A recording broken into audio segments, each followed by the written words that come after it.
Radhe Krishna everyone. आज बात करते हैं केतु ग्रह की। केतु ग्रह जब फर्स्ट हाउस में प्रथम भाव में करक लगन की कुंडली में होंगे तो किस प्रकार से फल प्रदान करेंगे वो समझेंगे। केतु ग्रह जब करक राशि में होते हैं तो या तो ये पुनर्वसु नक्षत्र में होंगे या पुष्य नक्षत्र में होंगे या आश्लेषा नक्षत्र में होंगे।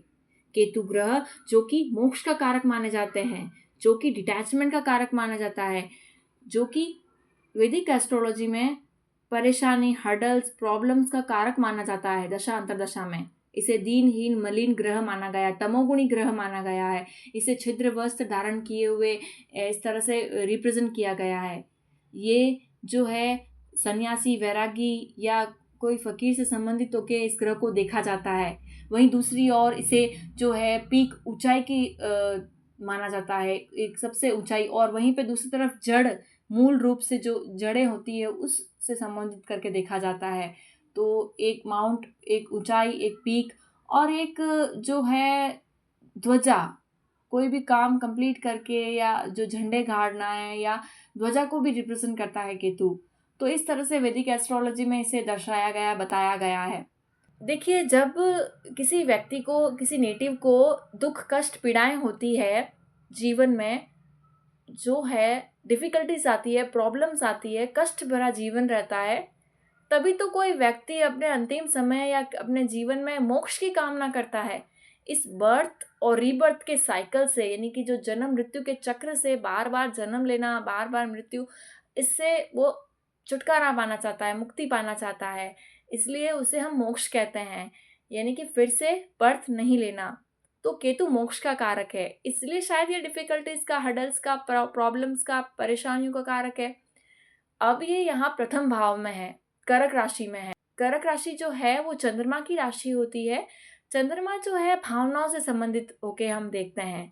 जो हमारे सारे इमोशंस हैं, जो अच्छे बुरे, ईर्ष्या, जलन, सुख दुख, हैप्पीनेस, खुशी, जो अच्छा महसूस करना, बहुत ही ज़्यादा एक्साइटमेंट, अटैचमेंट, वात्सल्य, प्रेम, जो माँ का वात्सल्य है, सारी जो इमोशंस हैं वो चंद्रमा से संबंधित होके देखते हैं।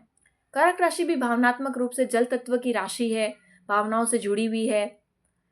तो यहाँ पर केतु है, यानी कि ये जो है ओवरऑल इमोशनल कॉन्फ्लिक्ट्स, भावनात्मक जो है उससे संबंधित चीज़ों में भावनात्मक संवेदनशीलता या भावनात्मक परेशानियां देता है, अवश्य देगा ये, क्योंकि ये प्रथम भाव में है। प्रथम भाव आपकी पर्सनालिटी होती है, आपका ओवरऑल जो पर्सनालिटी है, यानी कि जो फिजिकल अपीयरेंस है, जो बाहरी वर्ण है, कद काठी आकृति, और उसके साथ साथ जो स्वभाव है वो भी प्रथम भाव से देखते हैं। तो प्रथम भाव में जब केतु करक लगन में होंगे, एक जल तत्व, एक भावनाओं से संबंधित वाली राशि में होंगे, तो किस प्रकार से फल देंगे? वो देंगे भावनात्मक रूप से परेशानी, प्रॉब्लम्स। प्रथम भाव जो है मस्तिष्क का भी होता है। जन समाज, जो समाज है वो कैसे देखता है किसी पर्सन को, नेटिव को, या किसी नेटिव का कैसा अपीयरेंस है, कैसी पर्सनालिटी है, कैसा स्वभाव है, वो सब प्रथम भाव से देखते हैं। तो जब प्रथम भाव में केतु होंगे तो ये यहाँ पर मुख पर कोई रोग, कोई निशान जो हाईलाइटेड होता हो, जो चेचक के रोग ऐसे लोगों को हो सकता है बचपन में या किसी भी उम्र में। ऐसे लोगों को जो है अपनी अपीयरेंस को लेकर कहीं ना कहीं या तो एकदम ज़्यादा सोचेंगे उसके बारे में, अपने अपीयरेंस को लेकर सोचेंगे। केतु ग्रह जिस भाव में बैठते हैं उस भाव से संबंधित जातक को एक डिटैचमेंट देना चाहते हैं, उनसे संबंधित चीज़ों को ये ऐसे एक आम भाषा में कहूँ तो ऐसे होता है कि इन सब चीज़ों से ज़्यादा अटैच मत रहो इस जन्म में। कार्मिक बॉन्डेजेस को बताते हैं राहु ग्रह और केतु ग्रह। तो जब फर्स्ट हाउस में होते हैं तो सेल्फ को लेकर ज़्यादा मत सोचो, सेल्फ को लेकर, जो बाहरी अपीयरेंस है, जो इस तरह से एक पर्सनालिटी है, उसको लेकर के ज़्यादा थिंक मत करो। जब पंचम में होते हैं केतु ग्रह तो अपने जो संतान है उससे लेकर ज़्यादा protective, over conscious, over protective मत रहो, और ज़्यादा थिंकिंग मत करो उस चीज़ के बारे में। सेकंड में होंगे तो धन के बारे में, एकादश और सेकंड में होंगे तो वेल्थ को लेकर के या आय को लेकर के ज़्यादा मत ये हो, ऐसा ये एक तरह से रिप्रेजेंट दिया गया है। तो जब फर्स्ट हाउस में होंगे तो हाँ ठीक है, हम कुछ हैं, हम अपने सेल्फ रिस्पेक्ट और ये ज़रूरी है, बट यहाँ पर ये कहा गया है कि आप कैसे दिख रहे हैं, कोई डिफेक्ट है, कोई प्रॉब्लम है, तो उसी को लेकर के बैठना ये नेगेटिव पॉइंट है। ये नहीं होता तो काश अच्छा होता, ये मुख पर निशान नहीं होता, या इस तरह से कुछ चीज़ें हैं जो भावनात्मक रूप से ज़्यादा ओवर थिंकिंग होकर रहना है, ये मत करें। ऐसा केतु ग्रह का यहाँ पर ये फर्स्ट हाउस में रिप्रेजेंटेशन बताता है। यहाँ पर ये भी बता रहे हैं कि किस तरह से कोई जातक जो है वो अपने जो कार्मिक बॉन्डेजेस है उसको रिप्रेजेंट करता है। यहाँ पर कष्ट, पीड़ाएं देखी जा सकती है यदि ऐसे ही मोह में फंसे रहते हैं जातक, या अपने उसी चीज़ों को लेकर के, उसी विचारों को लेकर के कोई बीमारी है, कोई निशान है, उन्हीं चीज़ों को लेकर के अपनी मानसिक शक्ति को दुर्बल करते हैं, अपनी जो इमेजिनेशन है, जो अपनी जो आइडेंटिटी है उसको इस तरह से बनाते हैं, तो ये नेगेटिव फल देगा। अगर इस चीज़ से हट करके आप स्पिरिचुअलिटी की तरफ, आध्यात्मिकता की तरफ, और एक सेल्फ एनालिसिस, सेल्फ एक्चुअलाइजेशन जो अपने आप को समझने की होता है, उससे प्रेरित हुए, एक एज अ सोल, लाइक जैसे कि मेडिटेशन करें, जैसे कि अपने ईश्वर का ध्यान करें, ईश्वर का जप करें, इस चीज़ से संबंधित अगर आप देखेंगे तो अपने आप को आप ऑलरेडी अपलिफ्ट करते जाएंगे। फर्स्ट हाउस में केतु जातक को, नेटिव को पर्सनालिटी, उसकी पर्सनालिटी के अलावा वो एक एज अ सोल अपलिफ्ट करती है उसे। वो सब चीज़ें जो मोह माया है उस सब चीज़ से हट करके अपना लाइफ में एक अच्छा गोल और उस गोल को अचीव करने की क्षमता देता है। यहाँ बैठा केतु ग्रह जब ये कर्क राशि में है तो भावनात्मक रूप से कॉन्फ्लिक्ट होता है, लेकिन अगर एक बार समझ में आ जाता है कि हाँ, हम यहाँ पर एक रोल प्ले कर रहे हैं इस जन्म में, इस बर्थ में, एंड हमें अपना अपना रोल प्ले करके जाना है, सबको जाना है, तो फिर वो रोल प्ले बिना किसी एक्सपेक्टेशंस के अच्छे से कर पाते हैं। ज़्यादा एक्सपेक्टेशंस रखते हैं तो ये इमोशनल कॉन्फ्लिक्ट, भावनात्मक रूप से परेशानी, दुख, हमेशा परेशान रहना, मानसिक जो है अस्थिरता रहना, हमेशा कुछ माइंड में कुछ ना कुछ चलते रहना, ओवर थिंक करना, ये सब नेगेटिव चीज़ें होगी। तो अगर हम और देखें तो ऐसा नहीं है कि ऐसे लोगों को कोई फेम नहीं मिलता है, लोग नहीं जानते हैं, लेकिन जब ये इसी चीज़ में रहते हैं कि हमें पहचाने, लेकिन अपना टैलेंट, कोई अपना जो एक्सपर्टीज़ हासिल करके उसमें वो काम करते हैं, उससे कुछ दर्शाते हैं, तो इन्हें जो है प्रसिद्धि और इनके प्रभाव में वृद्धि और ये सब गुप्त युक्तियों के आश्रय से और इस तरह से ये रिलेट करते हैं या अपने आप को रिप्रेजेंट करते हैं। जब हम बात करते हैं और तो ये जो कर्क राशि में केतु है, गले से संबंधित कोई रोग दे सकता है। ऐसे लोगों का दिमाग जो है वो बहुत तीव्र रहता है। अगर हम देखें तो कर्क राशि जो है, कर्क लगन जो है भावनात्मक संबंधित लगन है, भावनाओं से जो है बहुत ज़्यादा अटैचमेंट वाला एक लगन होता है। चंद्रमा की स्थिति यहाँ बहुत महत्वपूर्ण होती है, क्योंकि जब राहु और केतु के बारे में हम बात करते हैं तो डिस्पोजिटर जो होते हैं वो बहुत मैटर करते हैं। ये जिस राशि में बैठते हैं, राहु ग्रह या केतु ग्रह, उनके डिस्पोजिटर कौन सी राशि में बैठे हैं, कैसी स्थिति में है, ये बहुत मैटर करता है। तो जब हम बात करते हैं यहाँ पर चंद्रमा की, तो चंद्रमा का पक्ष बल देखना अत्यंत आवश्यक होता है। चंद्रमा का डिग्री बल से जब अच्छा होगा चंद्रमा, तो जातक कैसे भी परेशानी, कैसे भी भावनात्मक रूप से ये कमज़ोर नहीं पड़ेगा और हमेशा ये पॉजिटिव में रहेगा। अगर चंद्रमा का पक्ष बल अच्छा नहीं है, डिग्री वाइज चंद्रमा कमज़ोर भी है, तो भी अगर व्यक्ति जो है आध्यात्मिक रूप से जो है ईश्वर की शरण ले, तो ये बहुत ही अच्छा रिजल्ट देगा। मेडिटेशन करें और योगा करें, ये सारा जो है केतु का एक साइड है जो कि शांत होकर के अपने आप को समझना, इस तरह से योगा, मेडिटेशन, ये सब केतु ग्रह से रिप्रेजेंट है। तो जब हम बात करते हैं कर्क राशि में केतु की, तो यहाँ पर एजुकेशन में ब्रेक हुआ हो, पढ़ाई में परेशानी आई हो, या डिस्प्यूट्स रहे हो मदर से, ऐसा भी देखा जा सकता है। मदर्स को प्रॉब्लम हुई हो, क्योंकि केतु जब कर्क राशि में है तो यहाँ पर मदर से रिलेटेड चंद्रमा भी कहीं पीड़ित होगा, तो मदर से रिलेटेड इश्यूज होंगे, या तो मदर जो है हेल्थ अच्छा नहीं होगा, या नेटिव का उससे उनसे डिस्प्यूट रहेगा किसी बात को लेकर। जब हम देखेंगे तो लंग्स के इश्यूज़ यहाँ पर देखे जा सकते हैं। और जो जनमानस है, जो जनता है, जो बहुत सारा जो एक जनसमूह है, वहाँ से संबंधित कोई क्लैशेज़ हो, ऐसा कई बार जब महादशा, अंतर्दशा या कोई ऐसा एक टाइम हो तो उसमें हो सकता है, बाकी तो ये इतना अफ़ेक्ट नहीं करता है। यहाँ पर बहुत ज़रूरी है कि आध्यात्मिक रूप से ईश्वर की आराधना करें ऐसे नेटिव, और अपने मन को शांत रखें। भय से मुक्त रखना है, अगर भय है किसी भी तरह का, जो डर है, इमोशंस जब बहुत ज़्यादा, एक फ़ियर भी एक तरह का इमोशन है, एक डर जो है वो भी एक तरह का नेगेटिव इमोशन है। तो ये नेगेटिव इमोशंस जब अत्यधिक होते हैं, नेगेटिविटी जब अत्यधिक होती है लाइफ में, भावनात्मक रूप से परेशानी करते हैं, तो भैरव बाबा की उपासना करें। राहु केतु जब भी पीड़ादायक हो, भैरव बाबा की उपासना करें। भैरव बाबा की उपासना करने से भय का हरण होता है।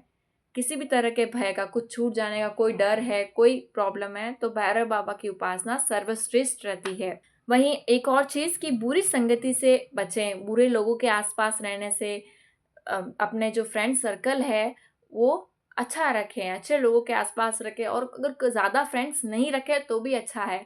तो इस तरह से बुरे लोगों के, बुरी संगति से बचना यहाँ पर ज़रूरी है। अब हम बात कर लेते हैं नक्षत्रों की। नक्षत्र आप किसी भी ऐप से देख सकते हैं, केतु ग्रह कौन से नक्षत्र में है, या तो ये पुनर्वसु में होंगे, या आश्लेषा में होंगे, या फिर ये पुष्य नक्षत्र में होंगे। तो जब आप कोई ऐप देखते हैं तो उनके सामने नक्षत्र और उनके चरण भी लिखे हुए होते हैं। तो जब आप केतु ग्रह को पुनर्वसु नक्षत्र में पाते हैं, तो पुनर्वसु नक्षत्र गुरु का नक्षत्र है। यहाँ पर अंतिम चरण ही है, यानी कि 4th चरण ही कर्क राशि के अंतर्गत आ रहा है। बाकी के जो पहले 3 चरण हैं, वो मिथुन राशि में गए हैं। तो जब 4th चरण की बात करते हैं, तो ये यहाँ पर भी कर्क राशि में है और नवमांश में जाकर भी कर्क राशि में है। यानी कि ये अपनी जो इमोशनल जो कॉन्फ्लिक्ट देंगे, इसमें कोई कमी नहीं रहेगी। कारण ये है कि नवमांश में जाकर भी ये कर्क राशि में है। जब ये दोनों में ही कर्क राशि में है तो परिवर्तन नहीं है, यानी कि समय के साथ जो है वो भी एक आध्यात्मिक रूप से ही मैच्योरिटी लानी पड़ेगी, इमोशनल मैच्योरिटी, वरना ये नवमांश में भी कर्क राशि में है। इस तरह से देख सकते हैं। यहाँ पर पुनर्वसु नक्षत्र में ऐसे जातक जो हैं वो गुरु का नक्षत्र है ना, तो एक अंडरस्टैंडिंग होती है, एक वो कह सकते हैं ठोकर खा खा के, या फिर उन्हें इतनी समझ होती है और वो दूसरों को भी गाइड करने की क्षमता रखते हैं। ये गुरु का नक्षत्र है, ये अपने आप जो है आध्यात्मिक की ओर ले जाएगा नेटिव को। अगर ये इन्होंने अपना संगत अच्छा रखा, या प्रॉब्लम्स के बाद भी ये ले जाएंगे, ये आध्यात्मिक रूप से व्यक्ति जो है अवश्य जाएगा कभी ना कभी अपने जीवन में। हर परेशानी, हर चीज़ों को अपना करके ये आध्यात्मिक रूप से जाएँगे। ये खुद एक अच्छे हीलर हो सकते हैं, लोगों की प्रॉब्लम्स हील करते हो, कोई रिहैबिलिटेशन सेंटर में कार्य करते हो, या दूसरों के पेन और इमोशंस को समझने की क्षमता होती है, जो कि एक अच्छे साइकियाट्रिस्ट या एक अच्छे जो है काउंसलर भी हो सकते हैं, ये टीचर भी हो सकते हैं, ये स्पिरिचुअल हीलर भी हो सकते हैं। इनमें नेचुरल रूप से त्याग की भावना होती है, और एक केयर होता है, एक न्यूरिशमेंट, जैसे लाइक मदर कैसे न्यूरिश करती है वैसे करने की क्षमता होती है। जब हम बात करते हैं केतु पुष्य नक्षत्र में, तो पुष्य नक्षत्र शनि का नक्षत्र होता है। यहाँ पर चारों चरण जो हैं वो कर्क राशि के अंतर्गत आते हैं। कर्क राशि के अंतर्गत आ रहा है, नवमांश में ये सिंह राशि में जा रहा है, एक अग्नि तत्व राशि में। इस तरह से अगर आप देखें प्रथम चरण की, द्वितीय चरण जो है नवमांश में कन्या राशि में जाएगा, तृतीय चरण जो है वो तुला राशि में जाएगा नवमांश में, और चतुर्थ चरण जो है वृश्चिक राशि में, एक जल तत्व की राशि में फिर से जाएगा ना, पुष्य नक्षत्र में। तो जब हम बात करते हैं तो एक ये लोग जो हैं वो शनि का है, परिश्रम का नक्षत्र है पुष्य नक्षत्र, नरिशमेंट का, एक वात्सल्य का ये भी नक्षत्र है, टेकिंग केयर, नर्चर करना, पालना पोसना, इसका नक्षत्र है पुष्य नक्षत्र।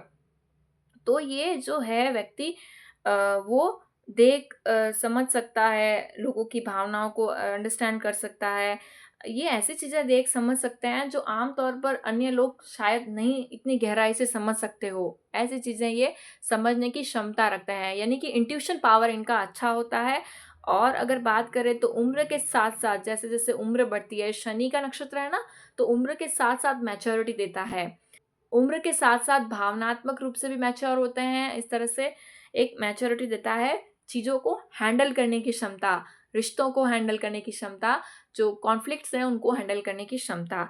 यहाँ पर जीवन में संघर्ष धीरे धीरे उम्र के साथ साथ कम होता रहता है। यहाँ पर फिर से लोग जो है ऑकल्ट से संबंधित चीज़ों में इंटरेस्ट रखेंगे, लेकिन ये उसको उतना ही अपनाएं, किसी भी ज्ञान को, किसी भी चीज़ों को उतना अपनाएं जो आपके लिए हितकर हो और सबके लिए हितकर हो। उसका ओवर या गलत यूज़ ना करें। यानी कि जो ऑकल्ट है उसको भी आप एक हद तक अपना सकते हैं या उसको एक्सेप्ट कर सकते हैं। अगर कोई नेगेटिव वे में आप करेंगे तो प्रॉब्लमेटिक आप पर ही आएगी। तो इस तरह से आप ऑकल्ट की तरफ भी जा सकते हैं एक पॉजिटिव वे में, यानी कि आप ध्यान कर सकते हैं, आप मेडिटेशन कर सकते हैं।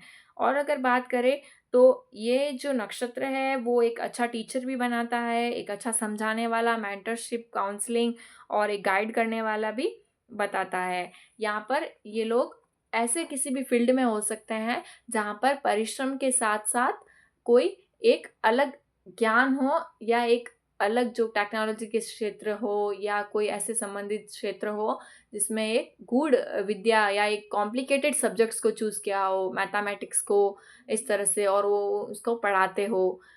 वैसे तो शनि जो है वो, शनि का नक्षत्र जो है वो हमेशा चेंजेस या कॉन्फ्लिक्ट्स, प्रॉब्लम्स, यानी कि हार्ड वर्क देता है, लेकिन हार्ड वर्क के बाद अचीवमेंट भी देता है। ये डिले कर सकता है लेकिन कभी भी डिनाई नहीं करते हैं शनि ग्रह। तो यहाँ पर भी एक अच्छा ही रिजल्ट होगा। जब हम बात करते हैं केतु ग्रह का आश्लेषा नक्षत्र में, तो बुध का नक्षत्र है आश्लेषा नक्षत्र। तो बुध के नक्षत्र में यहाँ पर एक व्यापारिक रूप से एक बिजनेस स्किल लिए हुए देखा जा सकता है। यहाँ पर मेडिटेशन, योगा, ये रिसर्च, ये सब भी देखा जा सकता है। यहाँ पर ये साइकोलॉजिकल इश्यू से बेटर डील करते हुए देखे जा सकते हैं। बुध ग्रह, चंद्रमा और चंद्रमा की राशि और केतु ग्रह, ये एक साइकोलॉजिकल कॉन्फ्लिक्ट्स को, लोगों की परेशानियों को दूर करते हुए भी देखा जा सकता है। यहाँ पर कभी कभार टग ऑफ वॉर रहता है अटैचमेंट और डिटैचमेंट के बीच। कभी कभार ये अटैच ज़्यादा अत्यधिक होते हैं चीज़ों से, फिर थोड़ी परेशानी आने पर डिटैच होने की रहता है। डिटैच अटैच, ये यहाँ पर टग ऑफ वॉर रहता है, यानी कि एक द्वंद्व रहता है, मानसिक द्वंद्व रहता है। इस तरह से देखा जा सकता है। यहाँ पर जो मेडिसिन है, जो हीलिंग है मेडिसिन के थ्रू, ये देखा जा सकता है। जानवरों से संबंधित कोई कार्य करते हो, उनका इलाज करते हो, ऐसा देखा जा सकता है। जानवरों के डॉक्टर हो या इस तरह से देखा जा सकता है।